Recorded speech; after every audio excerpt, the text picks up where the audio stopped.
Ooh, it's a brighter day. I woke up and saw the light. I'm getting wild today. Wish the vibes over whatever. I might slide today. Hey, what's going on, y'all? My name is Key. And this video is very long overdue, so I definitely apologize for that. Um, Basically, here's my process with how I got top surgery and all the things I had to do and all the people I had to talk to and just like the process in its entirety. I do want to preface that I am from Boston, so if you don't live in like the Boston area or just Massachusetts in general, I'm not entirely sure how this pertains to you or what it looks like in your city or your state. So yeah, you definitely still, even with the information that I give you, you still want to do your own research because you may be watching this video and then realize like, oh shit, like I don't know what insurance I have. I need to figure out what health insurance I have, or we may have different health insurance, so you may get a certain type of coverage that I didn't get, or vice versa. So still do your due diligence after watching this to figure out what you need for you, or what you need for your situation. So the first thing that I had to do was I set up an appointment with my PCP, and I went to her and I basically told her like, yeah, I'm interested in getting top surgery and things like that, and she told me very honestly like, hey, this specific clinic does not like have resources for like the queer community. So I was like, okay, but she gave me a referral to like a Pride Plus clinic.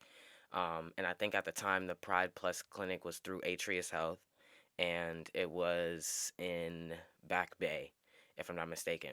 They still do have a Pride Plus clinic, Pride Plus Atrius Health branch, but I'm not sure if it's in Copley anymore. But you can Google that. So yeah, so she referred me to the Pride Plus Atrius Health, and she was like, talk to this doctor, da da da. So I'm like, okay, cool. So I called that clinic, I got an appointment, and I met with Dr. Robert Hubert. I told him about my interest in top surgery and stuff, and he's like, so I have to write you a referral letter. You have to get a therapist to write you a referral letter, and then we send those letters to the surgeon that you pick. He told me, he was like, I would recommend that you go to Dr. Tobias out of Beth Israel Hospital. So I'm like, okay, cool. Like he was telling me about how Adams Tobias is like this great doctor and he's good with cosmetic surgery. So I'm like, all right, cool. So my PCP wrote the letter. That's the first thing. He wrote a recommendation letter, sent it over to the surgeon, and then I'm like, damn, like I don't have a therapist, so like how do I do this? The clinic that I go to, they had like a behavioral health branch inside. I'm pretty sure every clinic pretty much has that, but I called the branch and I was like, hey, like I'm looking for a therapist, like whatever. And so I got matched, I prepared with a therapist, and I got on the phone with the therapist. Same thing as when I met um, Dr. Roberts. We had our introductory meeting, and she was like, oh, Kia, I know you want to get top surgery. Long story short, she ended up writing me a recommendation letter. So two things: got the letter of recommendation from my PCP, got a letter of recommendation from a licensed therapist. Cool. All that stuff was sent over to Dr. Tobias and his team. Now, if your PCP doesn't give you a recommendation of a surgeon, you can always just tell them like, hey, I want to go to this surgeon. And you can call that surgeon's receptionist or that surgeon's team. But because my doctor already referred me to Dr. Tobias, I did my research on Dr. Tobias and was like, yeah, I want you guys to send the letters there because I like his work. I don't know if I ended up calling Dr. Tobias's team myself or if they called me, but long story short, maybe like 3 weeks max after my PCP and my therapist sent in their recommendation letters, I got on the phone with the surgeon's receptionist. So I got on the phone with her, and she's like, hey Key, we got your letter of recommendation. Now we need to put your insurance into our computer so we can get the cost of everything squared away. So I'm like, cool. So I give her my insurance. She does that. A few days pass by, or honestly, it may have been more than a few days, but some time passed by, and she calls me back um, April 1st. She calls me back April 1st of 2025. Um, and she's like, "Hey Key, so we put all your information in, and we spoke with your insurance and stuff, and they're covering everything." And I remember like, I remember being on the phone with her, and I'm like, "Yo, what? Like, covering. I couldn't believe it because I'm just like this. I don't know. To me, like at the time, I didn't really. I went through this process kind of like, I'm not gonna say on my own because my PCP and my therapist helped me, but like I didn't go on YouTube searching like how do you get top surgery. Like I was kind of in the process. I was learning about the process as I was actively doing it. So to me, when she told me this shit was fully covered, I'm like, what? Like I just thought that was probably like unheard of and uncommon because oh, there's people that I know in real life that have gotten top surgery. One person in particular, and they told me like their surgery was close to 20 grand. So I'm like, oh shit, like, and they went to like a they went to like a, I don't know if they went to like a private surgeon or I don't really know the technicalities of that, but they didn't go through like their insurance. She's like, when do you want to get surgery? And I'm like, well, what do you have available? For real, like, I'm like, well, what do you have available? And she was like, the earliest I have is April 7th. Now, like I said, this call is happening on April 1st. April 1st was Monday. April 7th was the following Monday, just to give you a timeline. So I get off the phone with her and I'm like, oh, like, so many things are going through my head. I'm like, how am I going to be able to take off work? Like, this is a lot sooner. I'm thinking, like, with surgery, it's like, unless it's something like life threatening, you got to wait months and months and months. But ultimately, I said, yes, let's schedule it for April 7th. So at that point, the receptionist made an appointment for me to go see the surgeon to go over what type of surgery I was going to get, because when it comes to top surgery, there's different ways to get top surgery, and not everybody like, I guess, qualifies for the same surgery depending on your surgeon. And I got scheduled to come in, I think the following day, like Tuesday or something like that. And I come in Tuesday and the surgeon meets with me and stuff, and he's going over everything. And like, one thing I do want to say about surgery, or at least in my experience with this one, is like these doctors, these surgeons, like, surgery, big or small, this is their bread and butter, right? So like, the same way you'd go to the doctor to get a physical and it's like, kind of lackadaisical, like nobody's in panic mode, everyone's pretty tranquil and chill, is the same way that these surgeons are. Like, they do this, like, this is what they do. So like, if you're really nervous, like, I mean, I don't know, I just want to give a fair warning. Like, because I felt like he didn't really care. Like, I was just kind of being like rushed through a process, when in reality, like, that wasn't really the case. It was just like, this is his bread and butter, like, this is what he does. Like, he's so used to it. So, and he's not doing like crazy, like, he's not doing heart surgery where like it's life or death.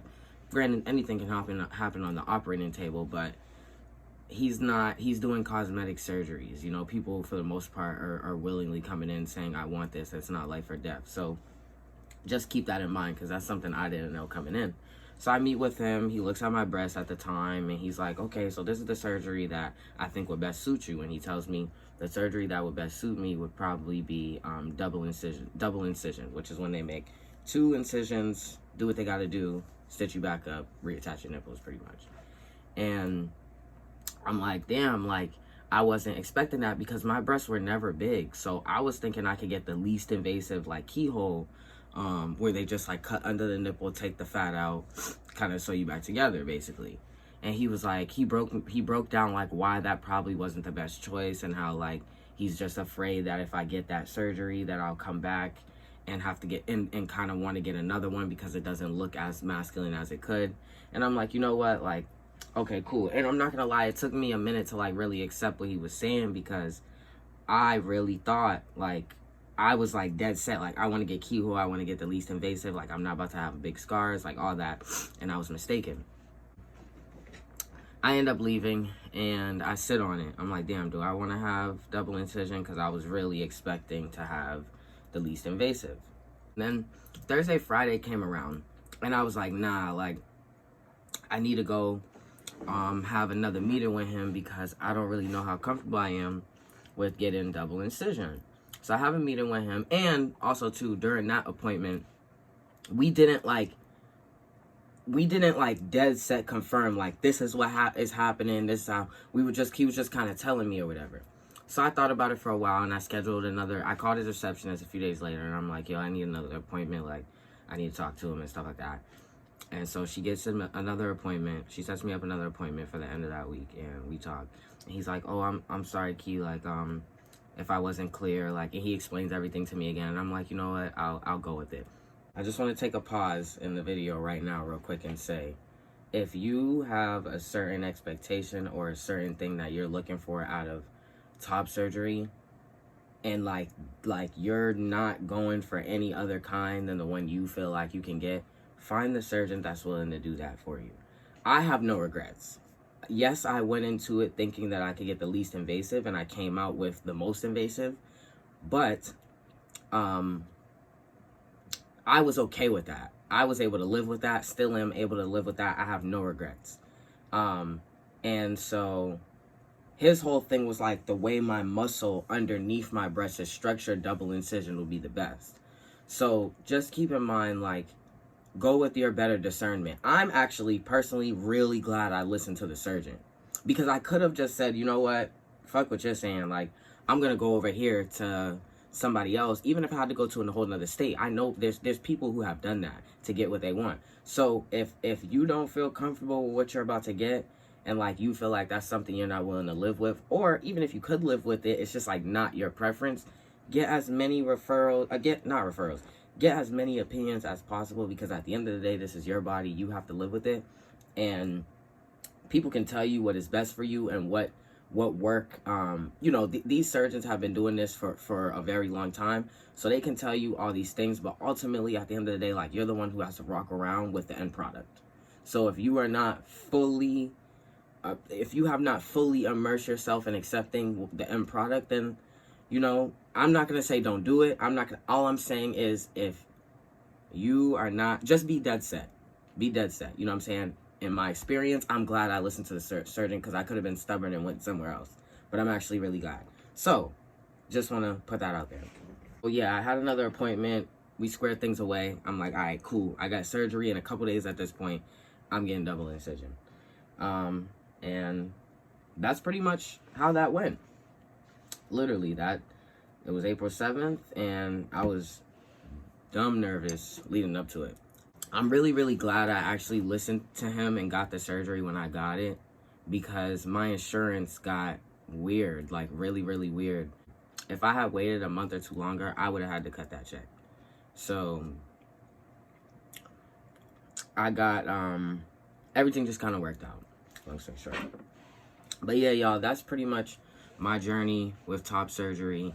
I kind of wanted to, there's like more details, a lot more like kind of details and intricacies, like not so much about the process, but about like what I was experiencing through the process and like how I was feeling and stuff, that I could share if you guys are interested. Definitely let me know in the comments if you're interested. But that's pretty much like the process that I took in Boston to get my top surgery. So here's a Cliff Notes version of the process to get top surgery. You have to have a PCP, because they have to write a letter of recommendation to the surgeon. You have to find a therapist, or if you already have a therapist, they have to also be prepared to write a letter of recommendation to the surgeon. And you also have to have a surgeon that you want to receive these letters so that they can do the surgery from you. You could easily ask your therapist if they have any recommendations. You can ask your PCP if they have any recommendations. I would honestly go with asking your PCP, because their position in the medical field allows them kind of to like have their hands in a lot of different pots, so they would probably know more than your therapist would know. Once your surgeon's team receives those letters, they are then going to verify your health insurance and see what your health insurance covers, and then let you know. If you don't have health insurance, or your insurance doesn't cover it at all, obviously you more than likely be coming out of pocket, unless you can find other ways to fund the surgery. Personally, I've never known or spoken to anyone whose surgery was more than $20,000. Again, I'm not saying this is fact, this is just my experience. The cheapest that I've ever seen someone pay for top surgery was slightly over $10,000. After you do those things, you schedule a date and you have your surgery. And I can make another video if you guys are also interested in the recovery process and what I had to do. But that pretty much sums it up, guys. Thank you guys for watching. If you made it to the end, I definitely appreciate you.